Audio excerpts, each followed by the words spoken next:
como os sintáis cómodos y...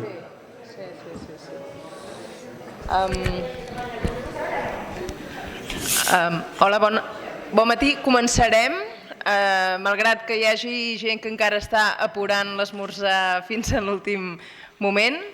De nou, gràcies per venir en aquestes primeres jornades territorials de les pràctiques artístiques contemporànies. Hem pogut assistir a la primera conferència, la de la Blanca de la Torre, que ha estat fantàstica, ens ha donat molts inputs, moltes idees, molts conceptes i una manera de fer, sobretot, molt concreta, que tant de bo puguem emular d'alguna manera o una altra. Comencem una nova sessió, aquest cop en diàleg. Tenim a Alfredo Puente des de León, de la Fundación Cerezales. Muchas gracias por la invitación, Alfredo. I aquí tenim en Jaume Hidalgo, de la Fundació Selvans i membre fundador de la Càtedra del Bosc. Llavors us els presento una mica perquè us en feu una idea. Jo em moderaré, però bàsicament la sessió va a càrrec d'ells. L'Alfredo Puente és historiador de l'art, comissari, investigador i docent, forma part de l'àrea curatorial de la Fundació Cerezales i del projecte Territori Arxiu. La seva investigació recorre diferents camps relacionats amb la idea d'ecologia, inclosos els aspectes lligats a les humanitats ambientals. Llavors, la Fundació Cerezales té ja 15 anys, és del 2008, i és una fundació que està, com diu a la seva pròpia web, orientada al desarrollo del territorio y a la transferencia de conocimiento a la sociedad mediante dos vías de acción, que són la producció cultural i l'etnoeducació.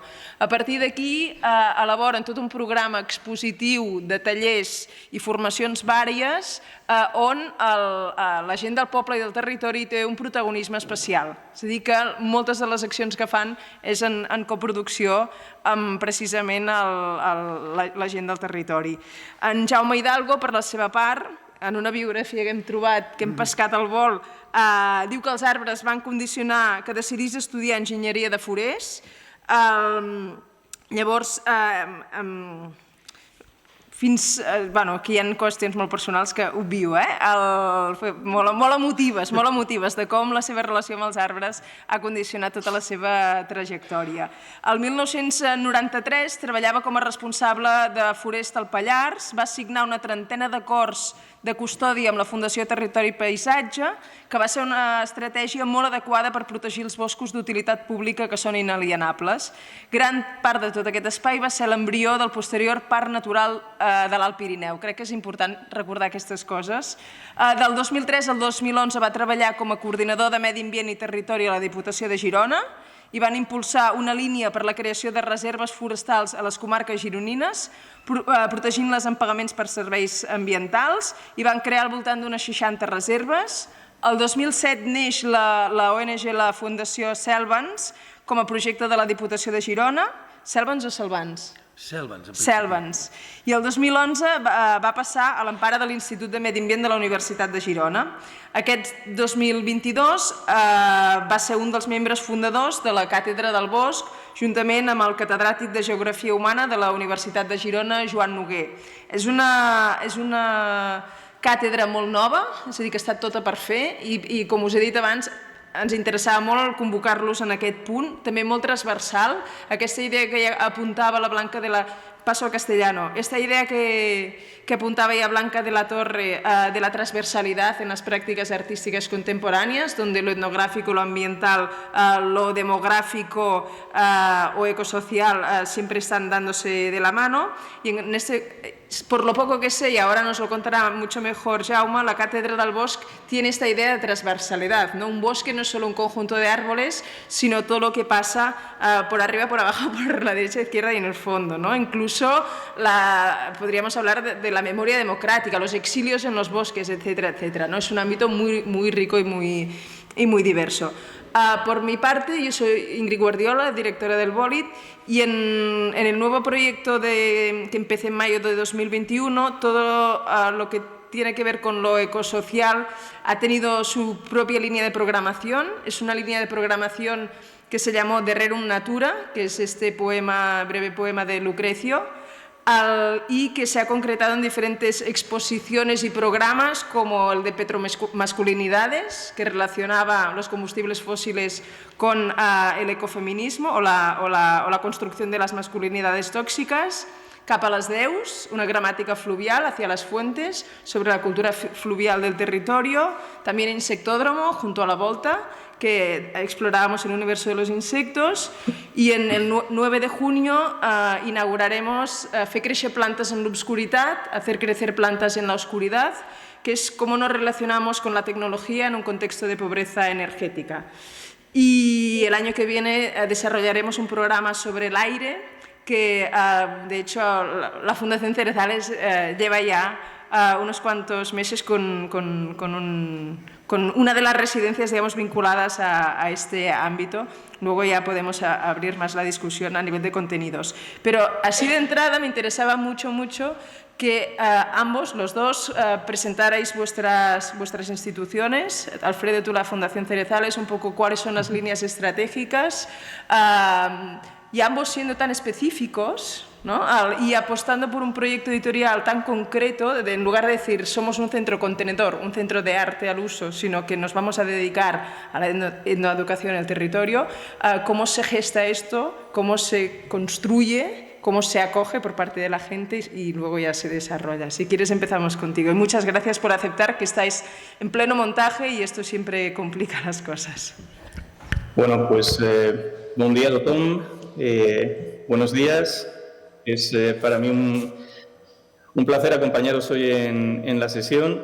Siento no estar ahí físicamente porque, como estaba comentando ahora mismo Ingrid, pues acabamos de comenzar el montaje de nuestro próximo proyecto con Irene Koppelman, con Susana González y la Fundación María José Jove de La Coruña, que es un proyecto que hacemos en colaboración y que precisamente es un proyecto que analiza una materialidad muy concreta, que es la del río Sil en su transcurrir entre Galicia y León, un proyecto de 2 años y que es un proyecto que encaja con mucha naturalidad, si es la palabra, en el tipo de investigación y de trabajos que nosotros y nosotras estamos realizando aquí, ¿no? Para quienes no conozcáis la Fundación Cerezales Antonino Icinia, bueno, pues os cuento algunas claves esenciales. Ingrid me había dicho que hacíamos la conversación un poco así. Yo he cogido un par de imágenes para que podáis ponerle cara, aunque es un poco esto que veis tras de mí. Es un lugar que está en las estribaciones de la Cordillera Cantábrica, en la provincia de León, en su tramo central, en la montaña central leonesa, donde se unen 2 ríos, el río Curueño y el río Porma, y que un primer dato bastante significativo es que la densidad de población de este lugar a donde nosotros decidimos venir y donde queríamos trabajar desde 2008 es de 9,2 habitantes por kilómetro cuadrado. El lugar desde el que os estoy hablando, Cerezales del Condado, pues es un lugar que antes de la pandemia su censo estaba aproximadamente en las 21 personas. La pandemia, en ese torbellino que todavía no ha acabado de asentarse y que no sabemos muy bien qué deparará a nivel demográfico en las zonas de los medios rurales en este país, pues ha pasado a tener en torno a unos 40 habitantes y a 5 años pues veremos cómo se estabiliza, quién permanece y qué supone todo esto, ¿no? Con esa clave siempre introduzco también que esta institución está en este lugar apoyándose en algo muy concreto, ¿no? que de lo que ya se ha escrito, se teorizó en momentos anteriores, pero que creo que hay que reivindicar en este momento más que nunca, que tiene que ver con la idea de una economía libidinal, una economía del deseo. Cuando hablamos de una economía del deseo, creo que no estamos hablando de los deseos en un sentido individualista, sino que esa economía libidinal normalmente siempre apela al colectivo. Esta institución está aquí por el deseo de estar aquí y en muchos momentos nos preguntaron que por qué no nos poníamos en una ciudad mucho mayor, en Madrid o incluso fuera de España, que eso serviría para que las personas que facilitaron que pueda existir algo como la Fundación Cerezales tuvieran un reconocimiento mucho mayor, que íbamos a encontrar públicos mucho más cautivos. y ahí lo que os puedo decir es que nunca estuvo sobre la mesa la presión de público, nunca ha sido algo que nos haya preocupado ni lo más mínimo, y que afrontar decisiones con una perspectiva ecológica supone afrontarlas con toda la dosis de valor que puedas aportar en ello y asumiendo los riesgos que implican. Ahora que tenemos quizás un poco más de presencia, que permite que personas como Ingrid, como las que os encontráis ahí, pues tengáis una referencia de qué es este proyecto y en qué estamos trabajando. Que todo eso se ha ido trazando en estos 15 años, es un poco más sencillo. Cuando comenzamos en 2008, tomar estas decisiones suponía estar completamente fuera de los espacios de visibilidad. Y detrás de ese tipo de decisiones vinieron varias más, ¿no? Decidimos que si queríamos apostar realmente por una idea de que, como el título de esta sesión, ¿no? de si puede ser el arte sostenible en este momento o cómo trabajar para que tenga un cierto sentido ecológico, pues íbamos a tener que desmontar toda una serie de intuiciones y trabajar en un sentido muy contraintuitivo, ¿no? Como dice Mark Fisher. Una de ellas fue que no íbamos a hacer un número de exposiciones y de proyectos altísimo buscando competir por visibilidad, a transformarnos en una institución de arte internacional con todo lo que esto pueda significar, sino que íbamos a hacer pocos proyectos con tiempos de investigación y plazos largos y tratando de cuidar de todos esos proyectos, de la relación que establecían entre todos sus agentes al máximo posible. Habíamos detectado que una institución más o menos de nuestro tamaño venía realizando por ejemplo, en el plano expositivo, entre 10, 12 proyectos anuales, lo cual permite una visibilidad muy alta, y la decisión que nosotros tomamos es hacer entre 2 y 3 anualmente y tratar de dotarlos mejor en cuanto a personas que los acompañan, estar más presentes en el trabajo de los artistas y las artistas que los realizan y plantearlos de otra manera, ¿no? Y en ese sentido reducir y decrecer y alejarnos en la medida de lo posible de una idea de ocio cultural o de una idea de marketing del arte, sin que rechacemos que eso existe. No fue un ejercicio desde la ingenuidad, sino que fue un ejercicio muy consciente que sabíamos que nos podía dejar fuera de todos esos espacios de enunciación. No pasa nada, van 15 años, hoy estamos aquí, mañana veremos dónde estamos, ¿no? Nos preocupa un poco el día en el que estamos trabajando y lo demás iremos viendo. Dentro de todo eso hay 3 líneas de trabajo fundamentales en este proyecto. Una tiene que ver con arte y cultura contemporáneas, la otra tiene que ver con sonido, con escucha, todo lo que os podáis imaginar alrededor de esos 2 términos, desde situaciones radicalmente experimentales hasta trabajo con artistas de música clásica y formatos más reconocibles. Y un tercer área de trabajo muy específico, cuya denominación pues proviene del ejercicio de hackear un término que habíamos encontrado en la documentación de UNESCO, que nos parecía un término válido, pero que tal y como estaba enunciado en ese momento en la documentación de la UNESCO no nos transmitía nada demasiado positivo, que es el término etnoeducación, donde en esa documentación pues, se hablaba del trabajo con comunidades indígenas latinoamericanas. Nosotros pensamos que el término se puede seguir reciclando y se puede seguir utilizando, pero que nos afecta a nosotros como parte de una planetariedad, ¿no? He traído aquí, os iré mostrando algunos libros dentro de esa transversalidad que estabais citando antes, a la que ya había aludido Blanca de la Torre. Bueno, pues son libros como este de Hannah Spivak. No sé si se verá muy bien en Sí, perfecto. Este es un libro interesante para nosotros y de una lectura, bueno, ya de un tiempo, donde se habla de cómo la idea de planetariedad puede sobreescribir de algún momento a la idea de globalización.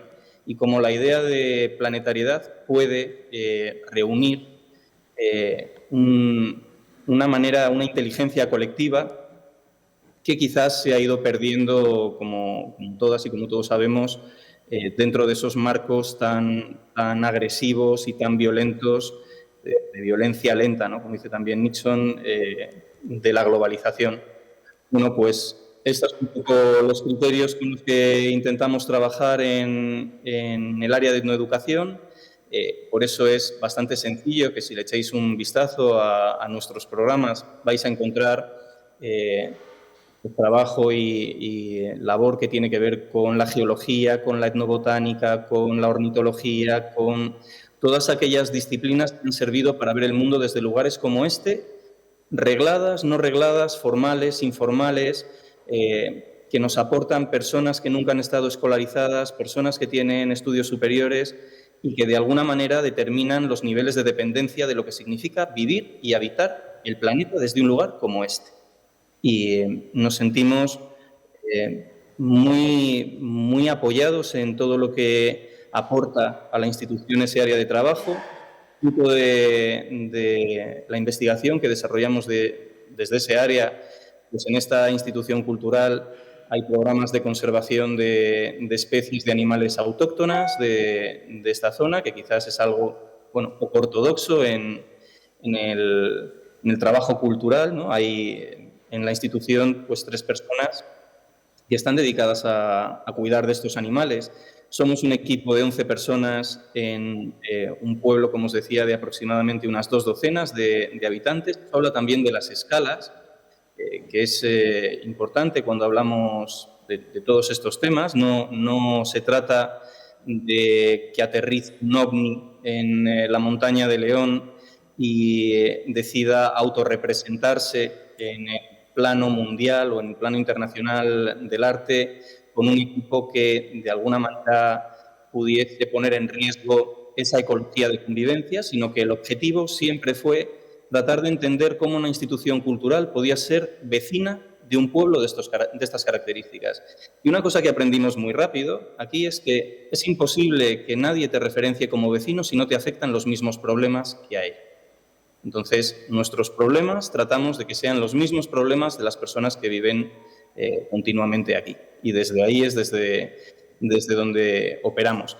Voy a poner durante unos segundos la pantalla de mi ordenador para mostraros un par de imágenes más y que podáis tener esta referencia que os decía. A ver.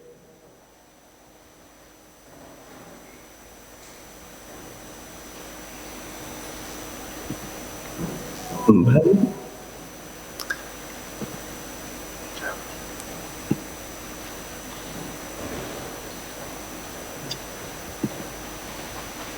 Bueno, creo que ahí estáis viendo la pantalla de mi ordenador, si no me equivoco. Sí, correcto. ¿Sí? Sí. Vale, pues.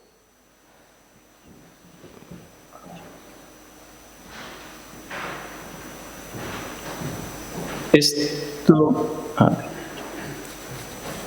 si me deja, me parece que me cuesta un poco. Como os digo, estamos en una zona rural donde las conexiones no siempre son fáciles. De acuerdo. Bueno, creo que ahí veis un poco cómo es la geografía física y la propia materialidad de los espacios de los que os hablo, ¿no? Veis una foto que casi es una panorámica entre el pueblo y el espacio de la fundación.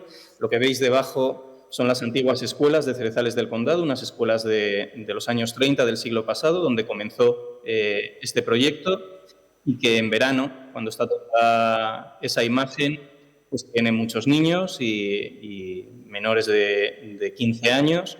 En invierno pues ocurre lo que ocurre en estas zonas, como os digo, que la población se está en esos 9,2 habitantes por kilómetro cuadrado. En verano multiplica por 10, aproximadamente los 20-30 habitantes que tiene Cerezales se convierten en 300 y pasa eso que estáis viendo ahí, ¿no? Dentro de lo que comentamos también, y no quiero extenderme muchísimo para dejar hablar a Jaume y escuchar a Jaume y a Ingrid también, está que ese edificio que estáis viendo, que son las nuevas instalaciones de la Fundación, que su apertura tuvo lugar en 2017, se elaboraron atendiendo a todo lo que habíamos aprendido aquí, ¿no? En las escuelas de Cerezales sabíamos que en invierno nos íbamos en algunas ocasiones a 17 grados bajo cero y que eso significaba que cada 5 semanas el consumo eran cerca de 2.000 euros en gasoil. Cuando empezamos a pensar qué significaba crecer, qué había detrás de un crecimiento, que la idea de crecer partiese del hecho de analizar si teníamos que aumentar el número de personas que componían el equipo, si teníamos que reforzar las actividades que forman parte de los programas de la institución y finalmente que si todo eso nos llevaba también a incorporar un nuevo equipamiento, unas nuevas instalaciones, que esas nuevas instalaciones no imposibilitasen nada de lo que os estoy comentando previo. Entonces, dedicamos cerca de 4 años a realizar ese tipo de análisis. Cuando nos sentimos con la suficiente seguridad para abordar ese proceso de crecimiento, el patronato de la institución nos apoyó sin ninguna fisura y sin ninguna duda. Lo que veis se ha realizado con recursos propios y es un equipamiento que en este momento, si no ha cambiado en el último año, es la mayor construcción de estructura de madera y de cerramiento de madera de la península ibérica. La mantienen 3 fuentes de energía renovables que están conectadas entre sí. Es uno de los mayores campos de geotermia de España en este momento también, junto con el del Hospital de Sant Pau de Barcelona. Es una minicentral de biomasa que reaprovecha los usos forestales de los montes que veis que rodean Cerezales. Y es un programa que la Universidad de Lleida también dirige a nivel internacional, que se basa en unos materiales que se llaman materiales de cambio de fase, que utilizan el frío como fuente de energía, y la suma de esas 3 fuentes de energía, y disculpad que hable de cuestiones materiales tan concretas, pero aquí consideramos que son importantes, porque en este caso la madera, el frío y la temperatura del suelo posibilitan que los humanos estemos utilizando ese espacio durante todo el año con una repercusión sobre el presupuesto de la institución inferior al 5%. En relación a las otras instituciones que nosotros habíamos tratado de estudiar, tuvimos información muy generosa por parte también de sus equipos, donde los consumos energéticos suponían entre el 36 y el 40% de los presupuestos, creo que esto introduce una primera cuestión acerca de esa clave ecológica de las prácticas artísticas y que lo retrotrae más atrás de la propia obra de arte, ¿no? De los propios procesos que son capaces de alumbrar lo que ocurre en la creación, ¿no? y en la investigación que tiene que ver con el arte. Entonces, bueno, si queréis podemos ir conversando. Tengo en este momento mi pantalla y cedo la palabra con mucho gusto a Jaume y a Ingrid para continuar la conversación. Muchas gracias, Alfredo. Pues pasaré la palabra a Jaume para que explique este neonato, recién nacida cátedra del bosque asociada a la UDG, la Universidad de Girona. ¿Parlo en catalán o castellano? En castellano mejor, para si el Alfredo te sigue más. Vale, el no hay diálogo problema. será mejor, sí. Bueno, en primer lugar, muchas gracias. Muchas gracias por permitir que estemos aquí. Como ONG que somos, la verdad es que, y con toda la tarea que tenemos, solo nos faltaba encima impulsar una cátedra, ¿no? Era lo que nos faltaba.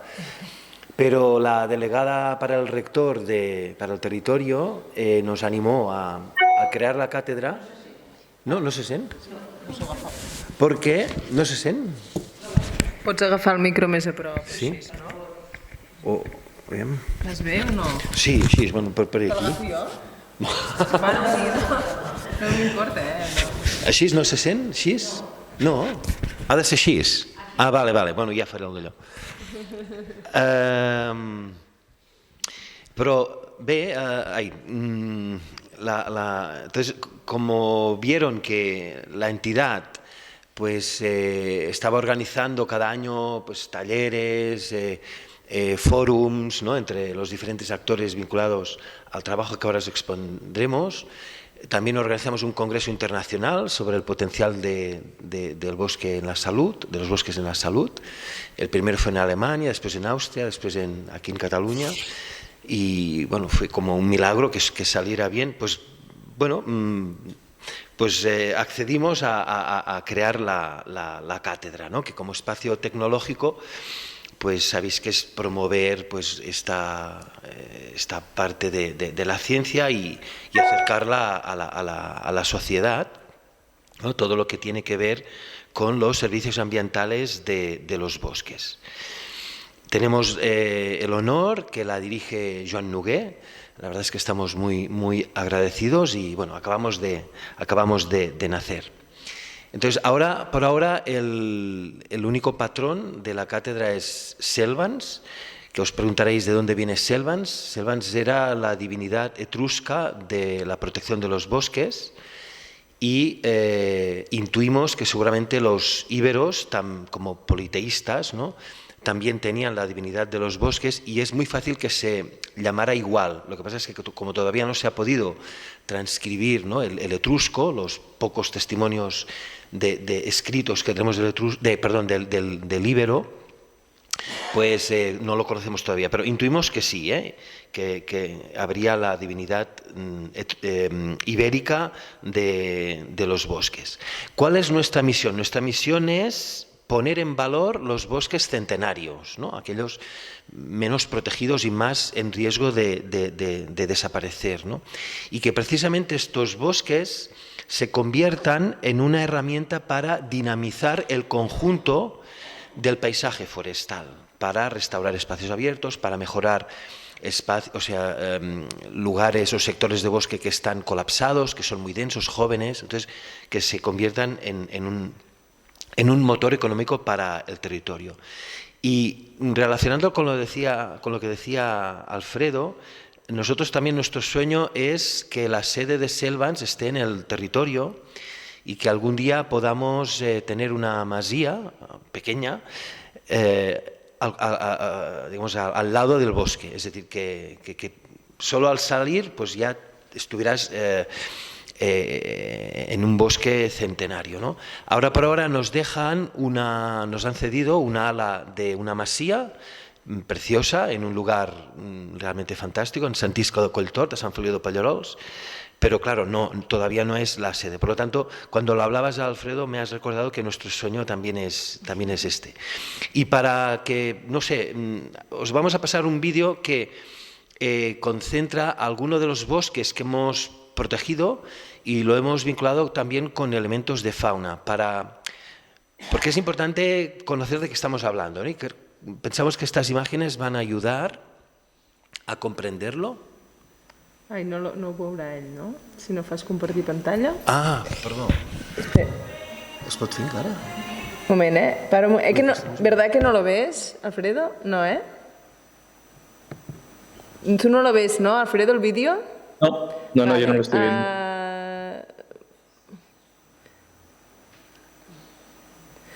Pantalla completa. Una finestra, ¿no?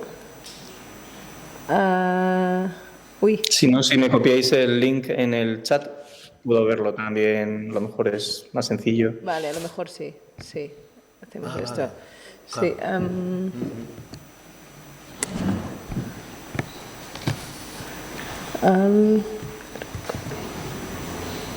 Venga. ¿Dónde está el chat? Aquí.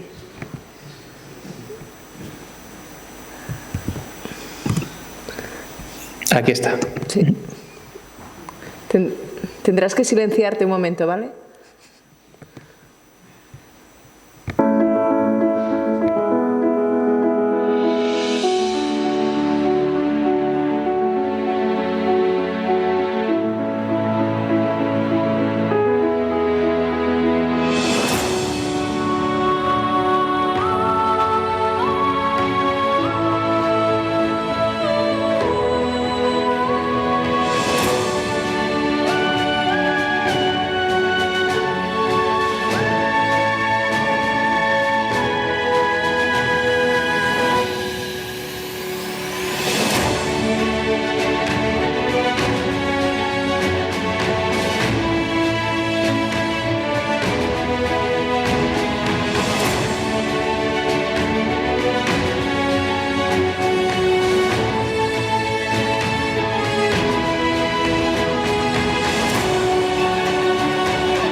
Sí, Alfredo. Sí.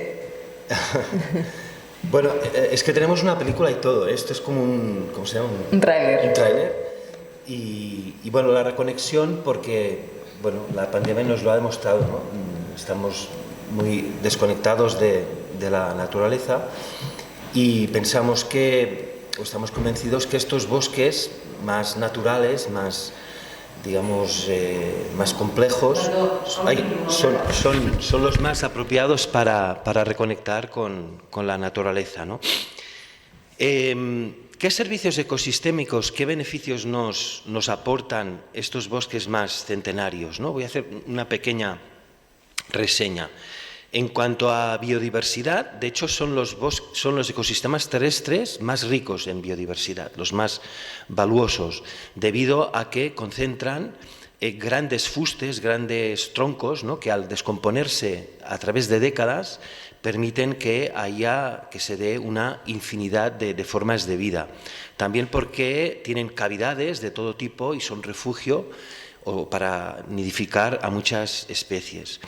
Representan un sumidero de carbono muy importante, no solamente en los troncos, sino también en el sistema radicular, que es proporcional al volumen de los troncos, y también al carbono que existe en el suelo orgánico, en el suelo más profundo. Permiten una regulación mucho más eficiente del agua, facilitan la infiltración y por lo tanto la creación de agua azul, es decir, la que recarga los acuíferos, son más resilientes delante de la crisis climática porque tienen una mayor capacidad de adaptación a los episodios de sequera o de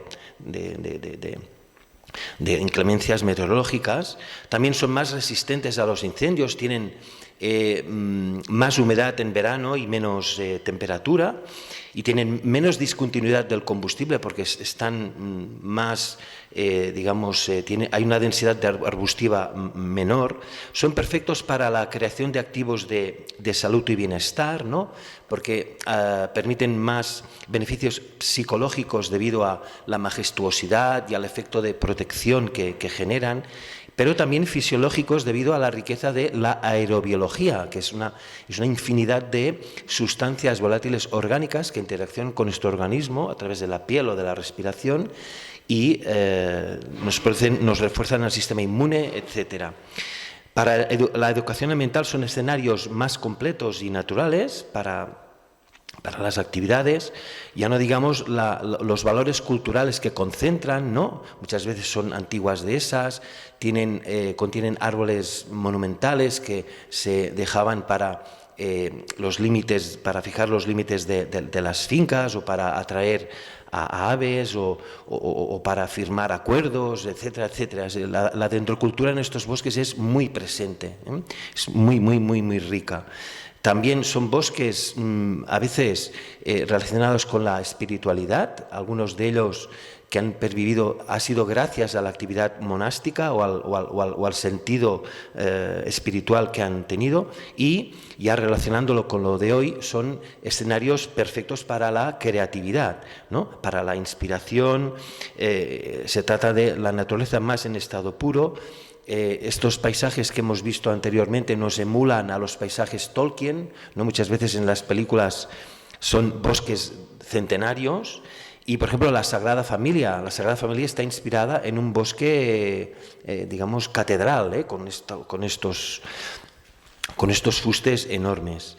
Entonces, la filosofía de Selvans es un yin-yang, ya que estos bosques nos ayudan en todos estos aspectos, en todos estos servicios, en todas estas externalidades, nos sentimos corresponsables para también ayudar a proteger estos bosques.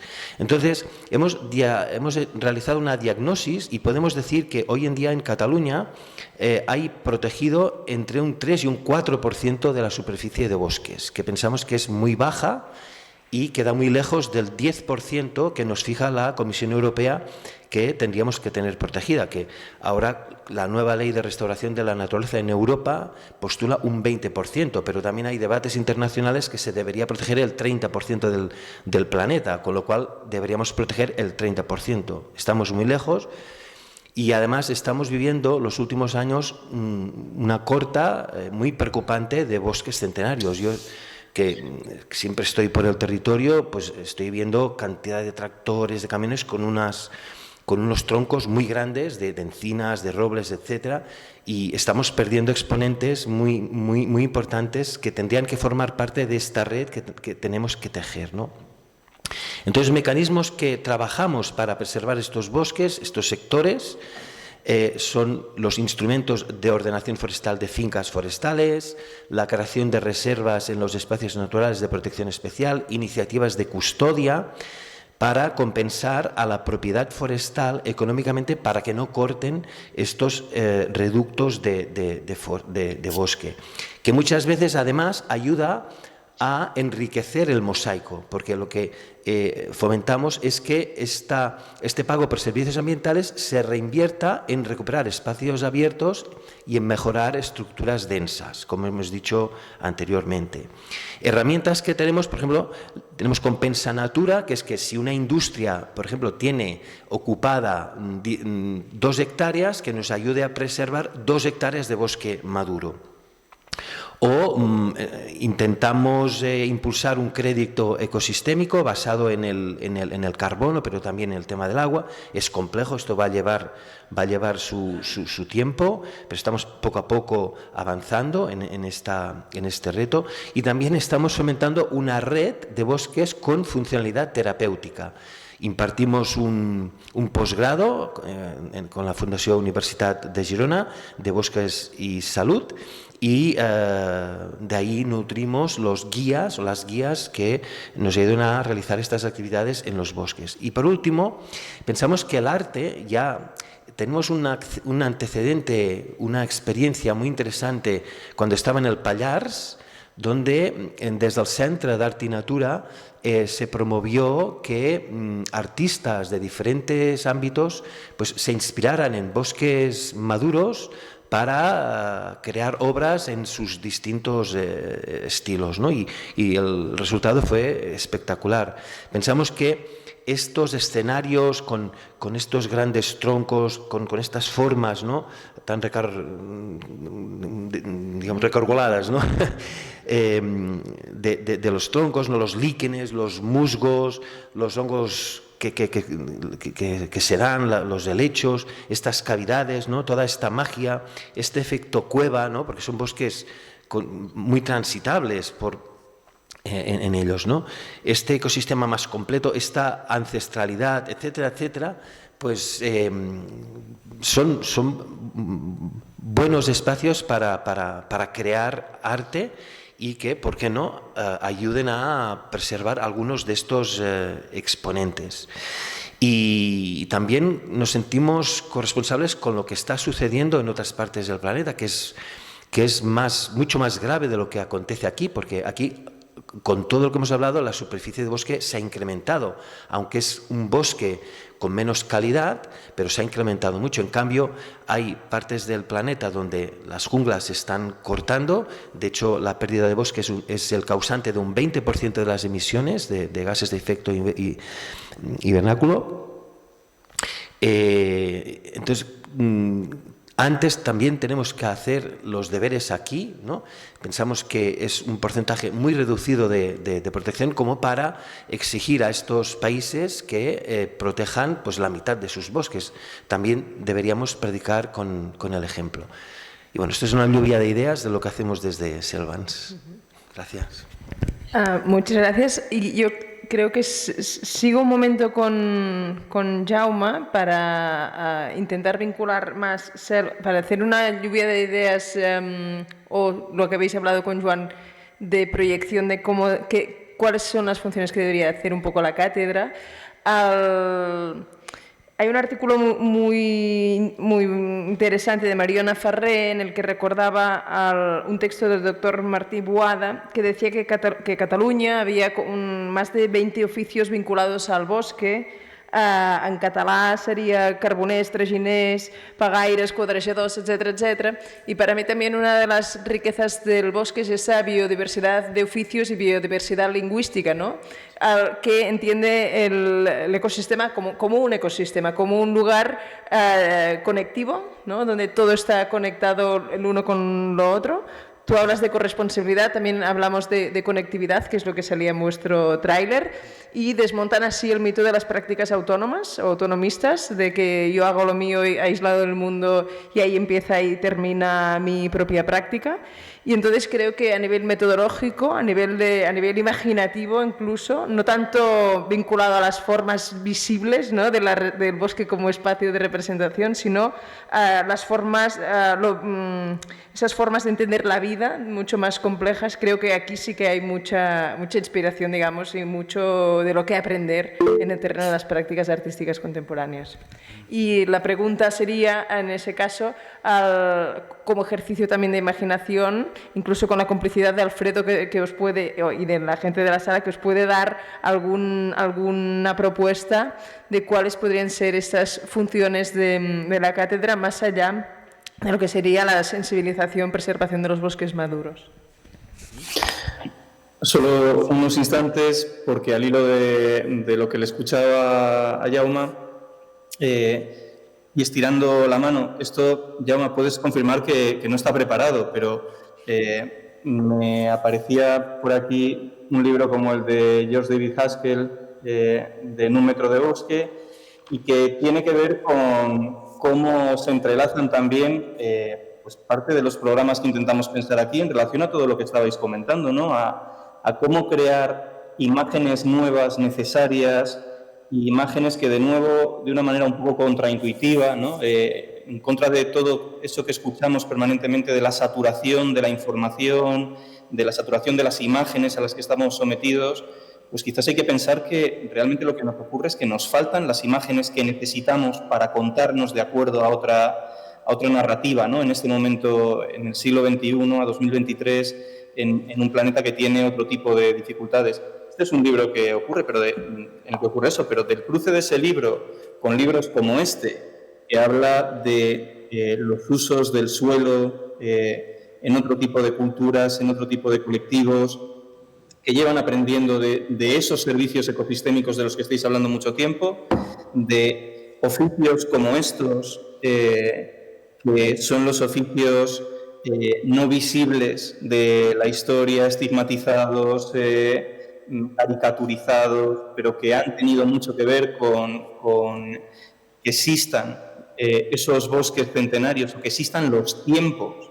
Estos han sido, de alguna manera, las personas que han facilitado que existan los tiempos para todas esas cosas. Surgen programas, en nuestro caso, de este tipo, ¿no? Como Herbarium, programas que están guiados por artistas y donde se confía en la capacidad que los artistas tienen no solo para producir imágenes, sino para conectar este tipo de conocimientos, ¿no? En contra de esa segregación, que quizás sí que es uno de los mecanismos de raíz más inequívocamente neoliberal, ¿no? La incapacidad de conectar unos campos de conocimiento con los otros. Bueno, yo creo que quería introducirlo y que no se me escapase por las cosas que estabais comentando. Os devuelvo la palabra. Sí,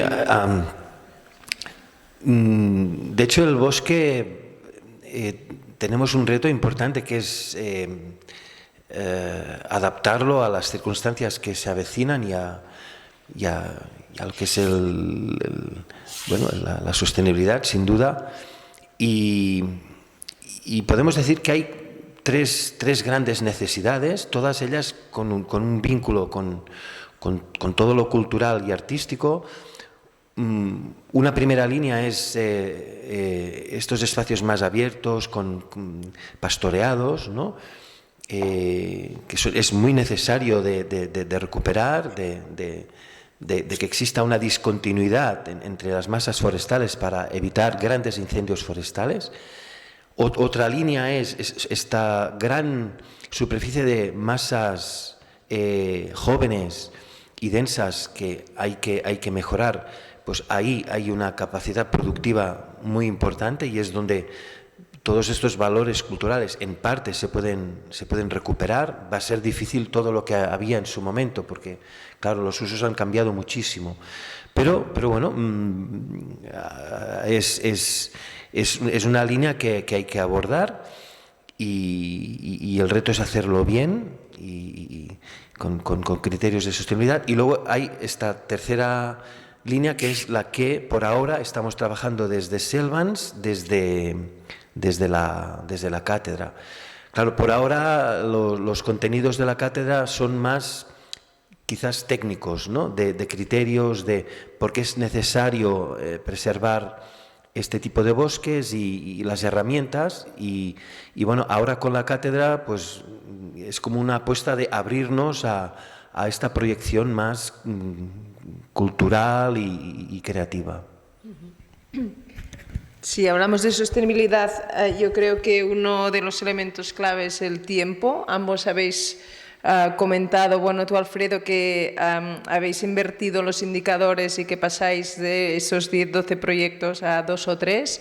Incluso hay exposiciones que se gestan a lo largo de 2 o 3 años. Es decir, es una cocción muy de largo recorrido y de tiempo vivo. Y lo mismo pasa entiendo yo, con mis limitaciones, como en la gestión de un bosque. Es decir, todo lo que habéis conseguido con las reservas se gesta a lo largo de mucho tiempo, muchas negociaciones, acompañando los procesos vivos, ¿no? El crecimiento orgánico de la materia, y me aventuro a pensar estos proyectos también como reservas de tiempo, ¿no? Tú decías que vivimos, bueno, en una sociedad muy basada en indicadores de productividad, que precisamente lo primero que te usurpan es el tiempo. Entonces también de lo que podemos aprender de vuestros proyectos es que de esta cuestión de reserva de un tiempo vivo y de un tiempo que se presta a ser escuchado y no regulado en términos de productividad. Sí, totalmente de acuerdo.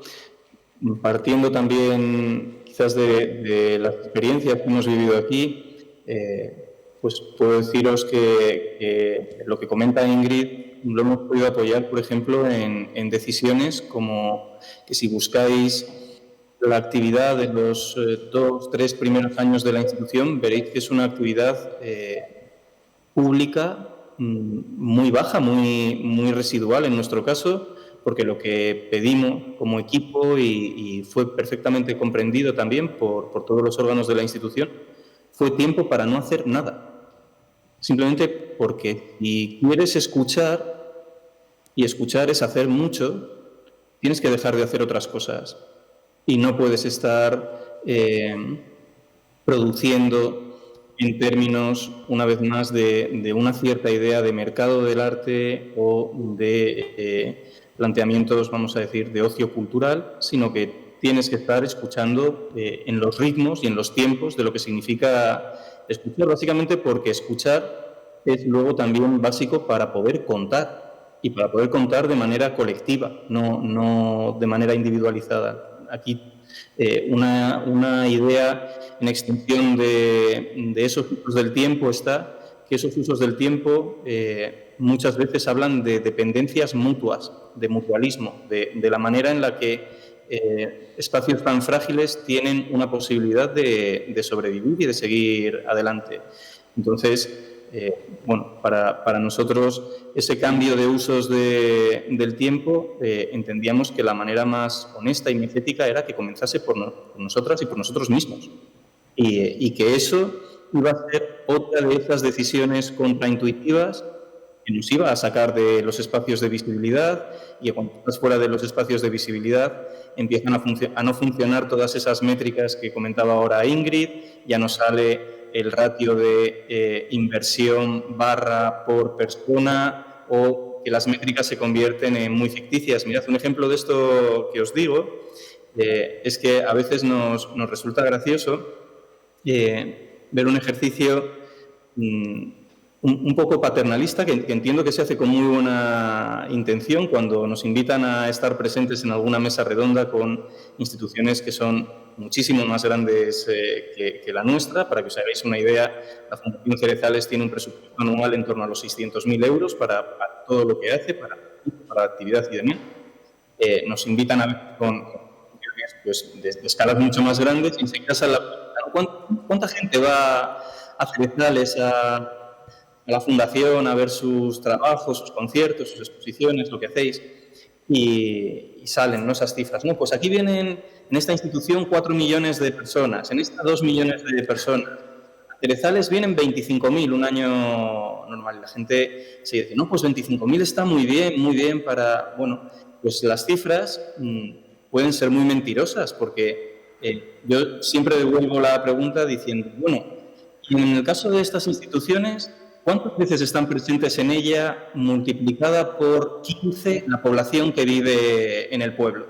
Bueno, pues para nosotros ese es un caso habitual y que es un caso que habla tanto del uso del tiempo como del uso del espacio. Es decir, en un lugar como en el que nosotros nos encontramos, ni podemos hacer con frecuencia algo como evento, y una palabra que hemos ido desgajando de la actividad de la Fundación es la palabra evento, y casi todo se concentra en ciclos que también en muchas ocasiones cuando nos invitan a presentar nuestro trabajo no nos queda más remedio que decir, pero si no os vamos a poder presentar muchas cosas en términos de novedad, porque hay un montón de proyectos que llevan realizándose 8 o 9 años y que mantendremos el tiempo que sea necesario hasta que nos demuestren que no tienen mayor recorrido. Pero no tenemos ninguna necesidad de proyectar la institución en términos de conjunto de novedades para atraer la atención de un público.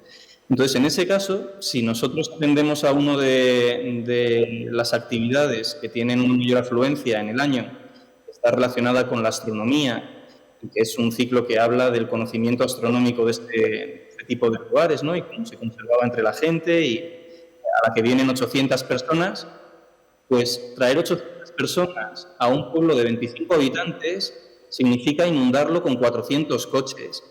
Eso lo podemos hacer una vez al año, de tal manera que se convierta en una narrativa casi anecdótica para la gente del pueblo y que la gente nos diga, ¿cuánta gente había anteayer en la fundación y visteis el que aparcó delante del corral de no sé quién y tal? Pero no lo podemos hacer 20 veces por el hecho de que suponga un cierto caso de éxito para la institución en términos de público. No, porque entonces estaríamos contraviniendo todo lo que os he comenzado a decir, ¿no?, que el objetivo de un lugar como este es ser capaz de formar parte del vecindario en el que se encuentra ubicado. Entonces, si queremos convivir con nuestros vecinos, podemos estar incordiando a nuestros vecinos todo el santo día con que la preocupación es la disputa de público de esta institución. Perfecto. Pues Alfredo, nosotros también estamos en esta línea, somos 3 Selvans, que cuando lo decimos parece que seamos más, pero que estemos fijos somos 3 personas, luego están los guías, ¿no? Pero claro, es una pequeña parte de su actividad, ¿eh? Los baños de bosque que llamamos, ¿no?, esta inmersión en los bosques. Y en cuanto al tiempo, la verdad es que es una dimensión determinante en la labor que llevamos a cabo. Estos bosques más maduros, que todavía no son maduros, porque sabéis que los bosques se cortaban, o sea, que casi todo, por decir que todos los bosques se cortaban intensamente hasta mediados del siglo XX, se cortaron prácticamente todos, por no decir todos, ¿no? Los bosques que empiezan a ser maduros, porque les quedan décadas o incluso siglos, ¿no?, pues necesitan muchísimo tiempo para que la naturaleza por sí misma recupere toda su complejidad, ¿no? Pues estos bosques son muy distintos a los que estamos acostumbrados a ver. Cuando vemos árboles decimos que son bosques, pero son bosques muy poco complejos ecológicamente, porque la inmensa mayoría de la biodiversidad, de fauna, de flora, de microbiota que no vemos, etcétera, depende del tiempo, depende de la madurez de los grandes troncos que entren en decrepitud, en senescencia al cabo de siglos. Hay árboles como la encina que pueden vivir muchos siglos, 5, 6, 7, hay encinas de 1000 años. Por ejemplo, hay un pueblo en Aragón que se llama Lecina, que es el protagonista del pueblo, desde luego tiene más de 1000 años, por ejemplo. Es importante valorar esta diferencia. Por lo tanto, la dimensión del tiempo en nuestra misión es muy importante. Es una labor que trasciende la vida humana, trasciende completamente la vida humana. Estamos intentando proteger una parte del territorio para que ojalá, ¿no?, las próximas generaciones lo puedan seguir haciendo, estos bosques, o si puede sumar más, mejor, para que sean digamos, espacios de plena naturaleza, y si pueden ser de centenares de hectáreas, pues mucho mejor, ¿no? Porque si son pocas hectáreas, pues es muy limitado. También son espacios muy frágiles. Alfredo ha hecho referencia a la fragilidad. Estos espacios son sumamente frágiles. Y nada, significar esta importancia del factor tiempo en esta causa. Siguiendo con el tiempo, claro, está muy bien lo que habéis comentado, lo de la escala, lo del punto de vista, invertir el punto de vista, ya no es el punto de vista del hombre, no es el punto de vista del territorio en el caso de Cerezales, de los bosques en el caso de la Cátedra del Bosc. Claro, estos tiempos largos, bien cocidos, en el caso de una entidad pública como a la que pertenezco, o muchas de las entidades públicas de la gente que ha venido aquí, es complicado, ¿no? Ese viraje de lo público hacia un calendario administrativo en base a indicadores cuantitativos, estamos aquí, no se tiene que deshacer mucho este camino. Yo misma me siento parte quiero decir que ahí veo a Diana, que es mi compañera de trabajo, y me responsabilizo de no alterar estos indicadores, ¿no? Porque con un proceso de dirección de 4 años, en el que presentas un proyecto, rindes cuentas del proyecto y te despides, y ya prácticamente no... Bueno, es antinatural, todo es antinatural en el modelo de gestión que tenemos nuestras instituciones. Entonces aquí sí que tenemos que hacer un trabajo más mancomunado, y lanzo la pelota al público, que me están mirando diciendo sí, es así. Entonces, de forma mancomunada tendremos que ir cambiando estas formas. Para insistir más con lo del tiempo, paso de un tiempo más biológico al tiempo estacional, es decir, versus este tiempo administrativo.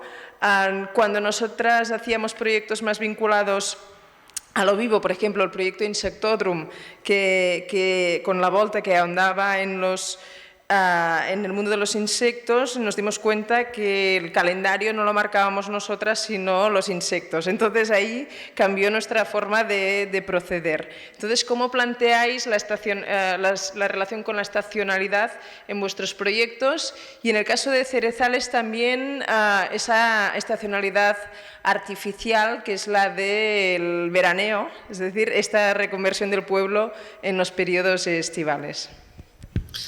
Pues si me dejáis un poco de tiempo también, me gustaría volver a compartir mi pantalla con todas vosotras y mostraros algo que es muy interno y que habla no de las narrativas que se desarrollan hacia afuera, sino de las narrativas internas que a nosotros nos sirven para ir tomando el pulso de lo que significa estar aquí, de qué hacemos aquí, de cómo lo pensamos, cómo pensamos este lugar o cómo nos pensamos en relación a este lugar cuando estamos aquí en el día a día y cuando hablamos, digamos, en el espacio de intimidad del propio equipo. Os voy a enseñar una cosa que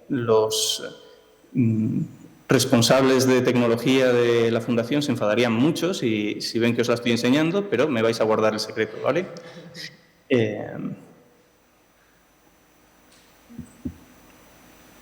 Mirad, ahora tengo que compartir mi pantalla según...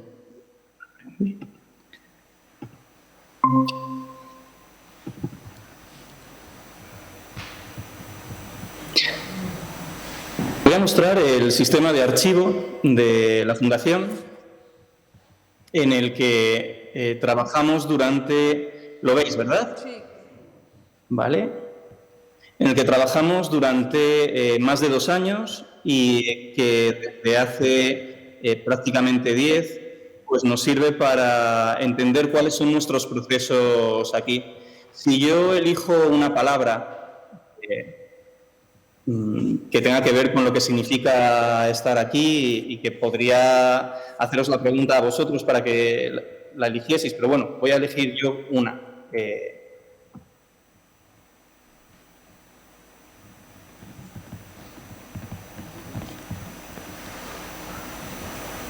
Y voy a elegir una actividad, ¿vale? No sé si desde vuestra pantalla... Es llegeix bé, árbol, ha posat árbol. Y ¿Más o menos se puede leer? reintegración al bosque de un árbol cortado en 7 volúmenes iguales de Pep. Exacto, de Pep Vidal. Ah, es que ¿Vale? ha quedado cortado, de Pep Vidal, que es un artista. Es un artista, exacto. Bueno, pues en este esquema básicamente podéis ver un poco cuál es el contrato que nosotros hemos establecido con este lugar, ¿no?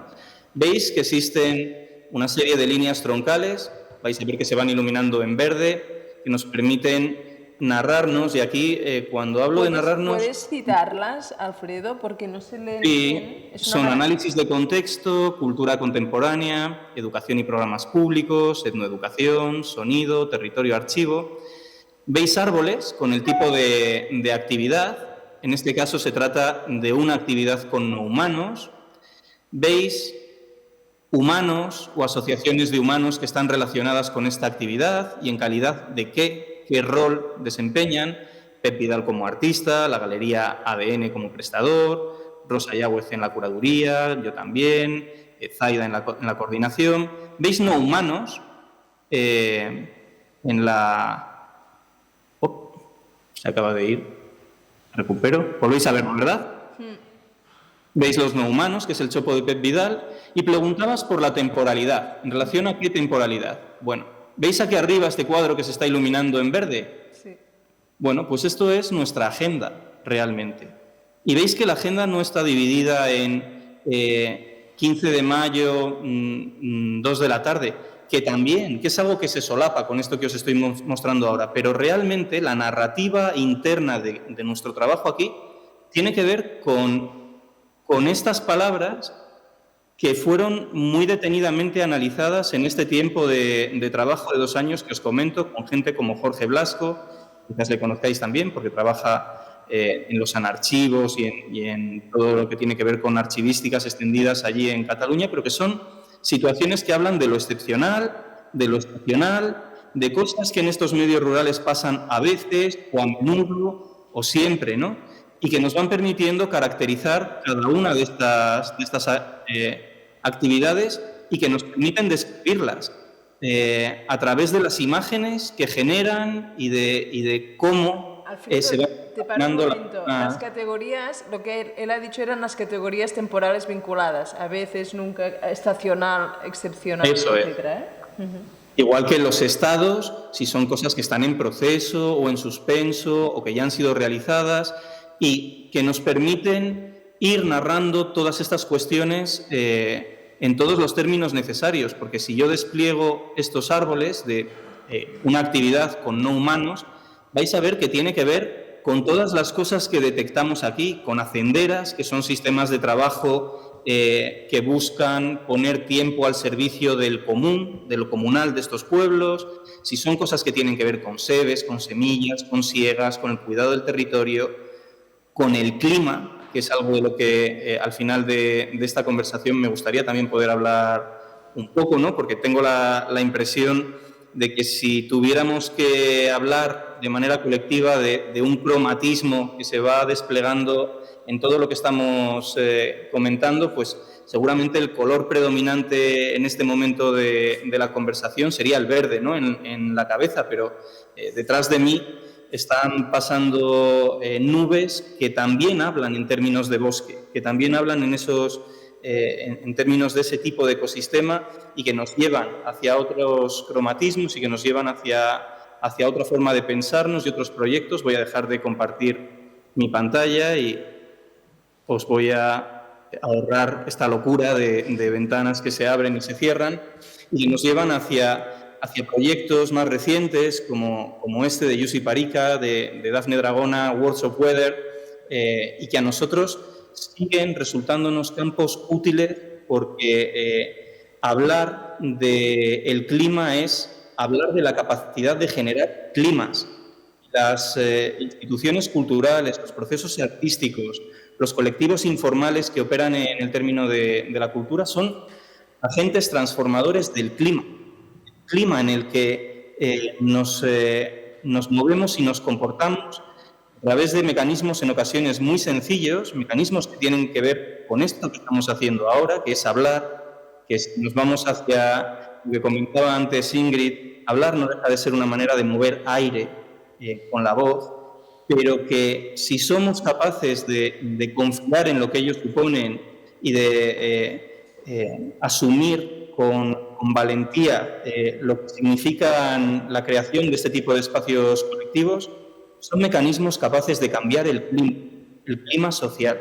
Y en el último momento de la conversación, si nos queda tiempo, me gustaría escuchar también algunas otras voces que han pasado por aquí. Tengo un pequeño vídeo que hablan de esa capacidad de la cultura y del arte de crear clima y de cambiar el clima. Muchas gracias, Alfredo. Yo creo que nos quedan como mucho 15 minutos que deberíamos aprovechar para ver el vídeo y para pasar la palabra a la gente de la sala. Si quiere hacer una pregunta, ¿prefieres pasar el vídeo primero? Como prefiráis también vosotras. Si queréis que ponga el vídeo, pues aprovechamos este turno y me vuelvo de nuevo a compartir. Así la gente puede pensar las preguntas. Sí. Vale.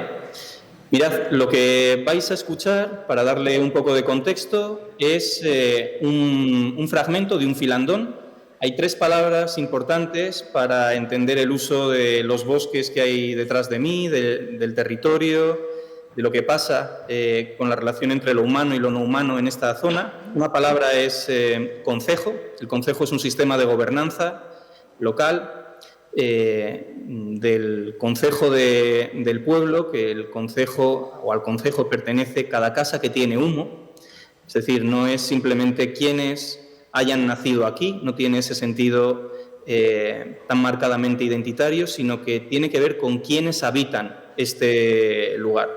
Y quienes habitan este lugar son aquellas casas en las que queda humo en su chimenea. Bueno, pues esas personas, esos colectivos, esas casas son quienes están encargados de tomar las decisiones que afectan a todo el mundo. Hay otra palabra que es hacendera, que la acababa de citar, que tiene que ver con un banco de tiempo al servicio del común. En hacendera limpiamos estos bosques, en hacendera limpiamos los canales, en hacendera si hay un vecino que ha tenido un problema se desarrolla un mecanismo de solidaridad para ayudarle. Y hay otra palabra que es filandón. Los filandones son actos que tienen que ver con narrativas orales, que nacen de los inviernos largos en estas zonas donde casi siempre eran las mujeres las que realizaban la labor de la hilatura de la lana, y en esos ejercicios de hilatura no solo se hilvanaban fibras de las ovejas, sino que se hilvanaban todo tipo de historias, todo tipo de recetas, todo tipo de comentarios, todo tipo de situaciones. Nosotros tratamos de incorporar esa idea de filandones y de mantenerlas vivas y que la fundación fuese en este caso una casa más del pueblo, que pudieran tener lugar esos filandones. Y de uno de ellos, dedicado a hablar sobre el clima, vamos a escuchar ese fragmento que os comentaba, en el que interviene Abelardo Gil Fournier, que es un artista con el que estamos trabajando actualmente. y que nos lleva hacia pensar el clima desde otro ángulo, ¿no? Lo que os decía hace unos instantes. Vuelvo a compartir mi pantalla ya. Vale. Abelardo, que lo tendremos en el Bolit, si todo va bien, en marzo 2024. Como culminación de este proyecto de investigación que está empezando en Acerezales.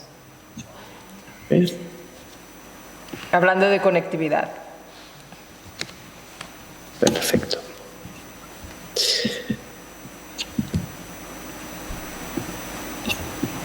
Aquí está.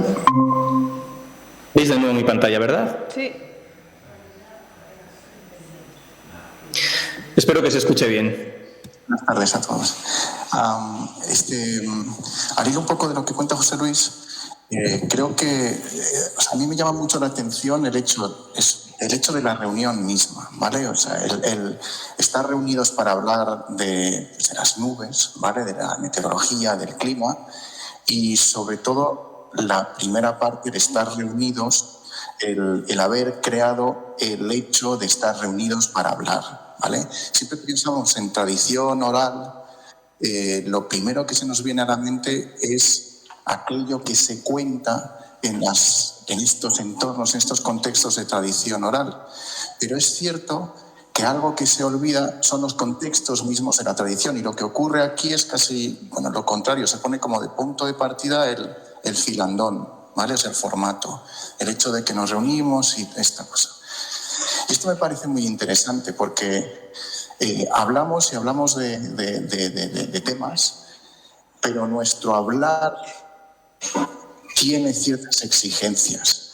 Nuestro hablar, primero, pues tiene la exigencia acústica de que nos escuchemos, tiene la exigencia de confort, de que estemos a gusto hablando, y tiene también una cierta ambientalidad, ¿vale? Hay que estar como, no, fijaos, situaciones de hablar al calor del fuego, ¿vale? El crepitar, hablas.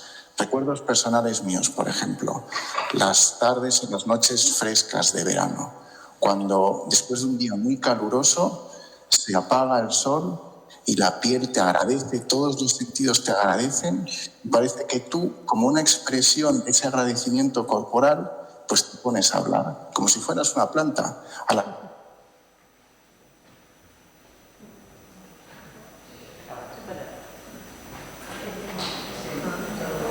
Cuando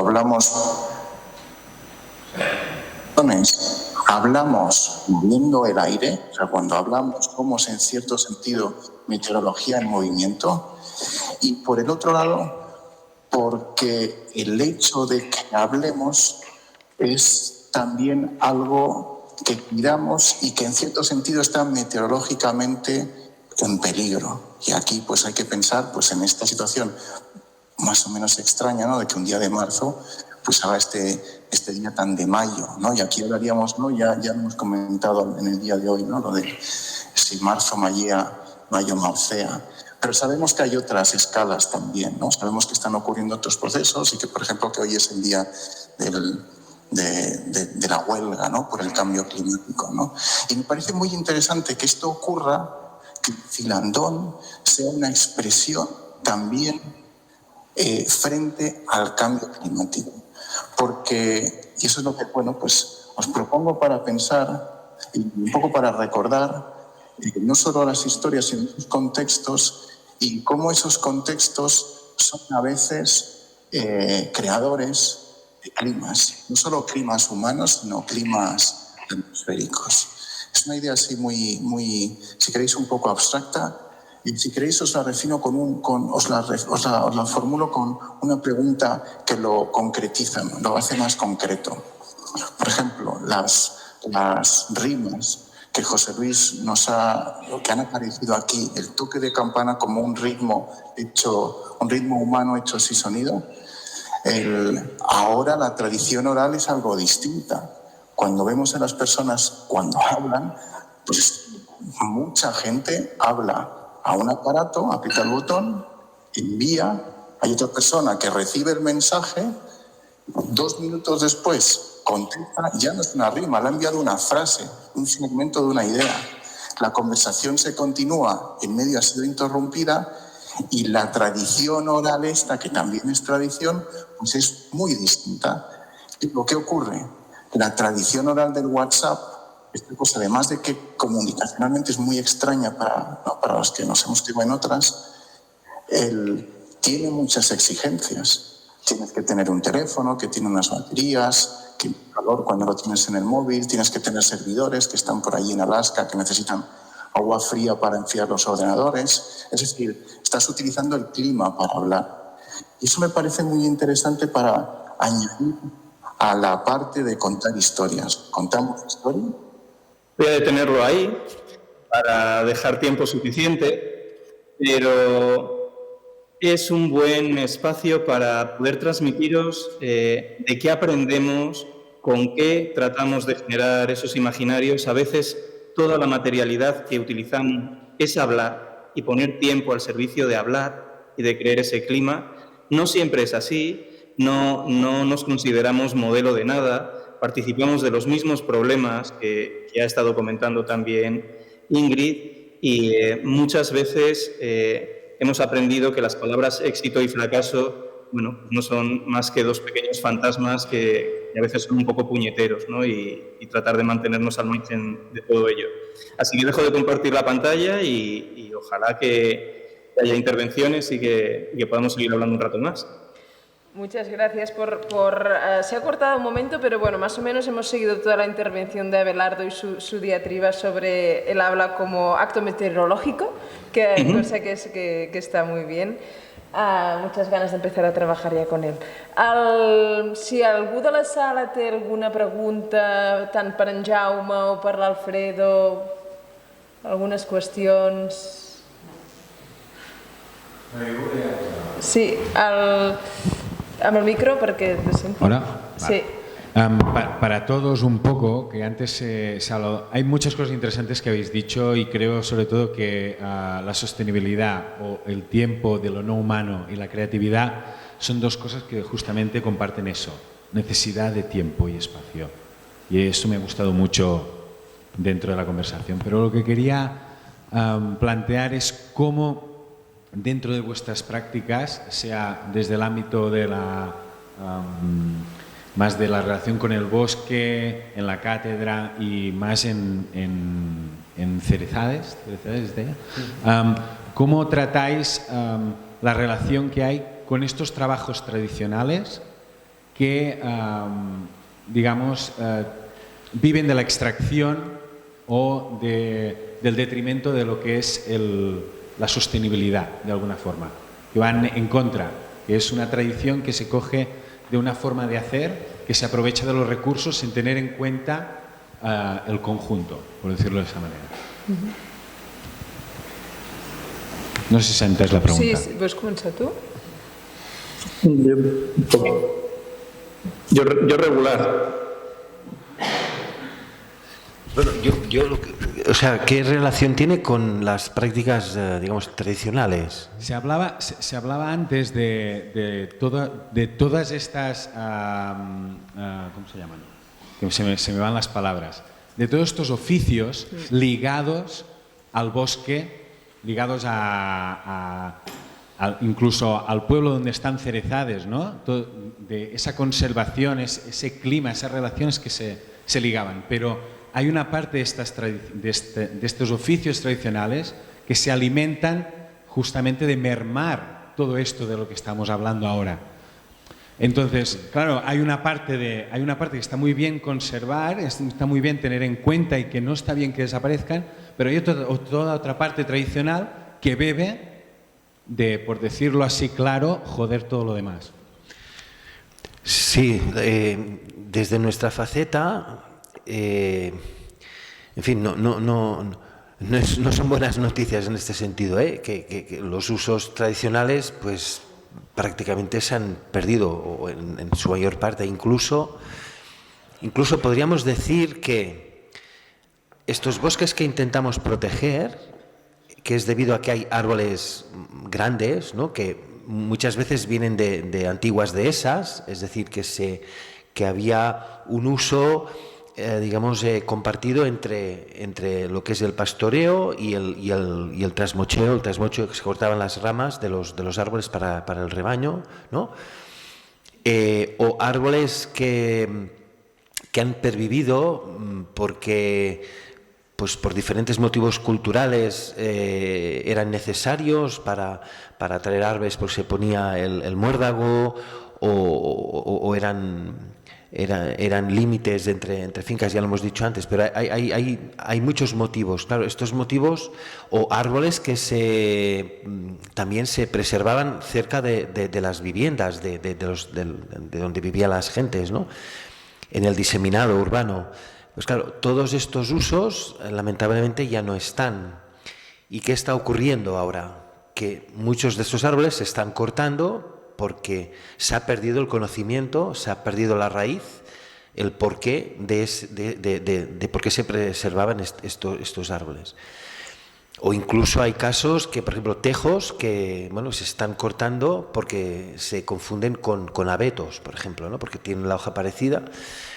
En fin, el medio forestal se ha empobrecido mucho y bueno, el reto es, claro, dotar. Lo que pasa es que Selvans tendría que ser más fuerte, ¿no? Porque con los que somos ya vamos apagando fuegos para que no se corten bosques centenarios, pero bueno, nosotros encantados de poner nuestro granito de arena para recuperarlo o de preservar lo poco que queda, ¿no? Por ejemplo, en relación al corcho, que es uno de los productos, ¿no? Aquí en comarcas gironines, pero bueno, el otro día me decían que ya no queda ninguna industria del corcho en Cataluña, o sea, está toda en Portugal. O sea, es que, bueno, hay cosas que no hemos hecho bien. Entonces, bueno, es poner sobre la mesa esta pérdida. Sí, es triste, pero bueno, todavía hay esperanza en esta reconexión, ¿no? En esta necesidad de contactar nuevamente con la naturaleza, porque no hay otra, no podemos vivir divorciados de estos espacios naturales tan ricos, y es donde se da la vida pues en este reencuentro, pues a ver qué somos capaces de construir también desde la óptica cultural. Nosotros encantados de sumar a ello. Solo para añadir, como esta discusión también la tuvimos precisamente con Joan Noguer en Mieres, estuvimos discutiendo un poco sobre gestión forestal. De hecho, lo que se comentaba es que nunca había habido tanta masa forestal como ahora, ¿no? Que tenemos que separar, que una cosa son los bosques maduros, la otra la masa forestal, la relación de la masa forestal con el cambio climático y periodos de sequera, que nos obliga a pensar en términos más complejos. Y en el artículo también decía que se habían perdido la mayoría de estos oficios, es decir, que en realidad el extractivismo la fuente principal de extractivismo es a manos de grandes empresas, ¿no? Esto para dejarlo claro, y que con la entrada de los combustibles fósiles se había perdido la gestión del bosque como recursos. Por ejemplo, los traginers, los carboners, todos estos desaparecen, dejan de operar en el bosque. Solo para añadir como un par de datos, y paso la palabra a Alfredo. No, vamos, muy de acuerdo con todo lo que estoy escuchando y, claro, quizás una clave en la pregunta que introducía la persona del público, pues tiene que ver de nuevo un poco con las escalas, ¿no? Al final, hoy estamos en un diálogo que inevitablemente, algunos de los temas que van surgiendo, pues tiene un ángulo antropocéntrico. Si nosotros pensamos en los bosques, en lo que estamos hablando, y cerramos el zoom sobre ello, en el fondo, si empezamos a relacionar escalas, estamos hablando de una capa muy superficial del planeta Tierra, bajo la cual hay varios kilómetros de potencia de otros organismos que están vivos, que en cuanto vamos perdiendo esta referencia antropocéntrica, empiezan a surgir otros mundos, ¿no? Y ya si lo llevamos a una escala de otros planetas y pensamos, esta es una pregunta interesante que se hace la ingeniería, ¿no? La geoingeniería, sobre ¿es necesario intervenir en Marte para devolverle una capa atmosférica y generar bosques en Marte donde pueda haber un ejercicio de colonización por parte de la especie humana en el futuro?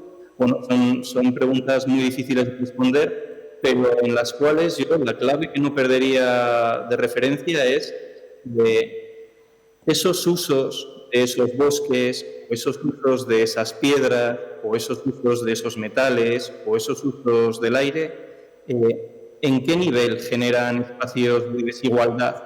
¿En qué nivel generan fractura entre lo que podemos llamar arriba y abajo o similar? Para mí la clave de respuesta de esa pregunta de uso del bosque es, primero, cómo desplazar la posición hegemónica del ser humano en relación a su lectura, y dos, dónde se generan las igualdades, las desigualdades y la visibilidad, ¿no?, de unos cuerpos y de otros cuerpos. Y creo que por ahí podríamos tener una posible vía de afrontar la pregunta que lanzaban, que era interesante. Pues ya nos hemos quedado sin tiempo. Yo solo quería agradecer vuestras corresponsabilidades, es decir, los proyectos que tenéis entre manos, que están a la antítesis de estos grandes centros culturales que funcionan como precintos culturales, ¿no?, donde nada permea, y que vosotros estáis al cargo de dos instituciones o proyectos con una permeabilidad máxima, con el riesgo que esto conlleva, el de estar transitando de entre dentro, fuera, el de ceder, delegar, abrirse, etcétera, etcétera. Cosa que para mí es como la valentía de nuestros tiempos, ¿no? Un poco estar detrás de proyectos de esta naturaleza. Muchísimas gracias por vuestras aportaciones y lo dejaríamos aquí. Que vaya muy bien la inauguración. Estáis invitados. Gracias. Así que, gracias.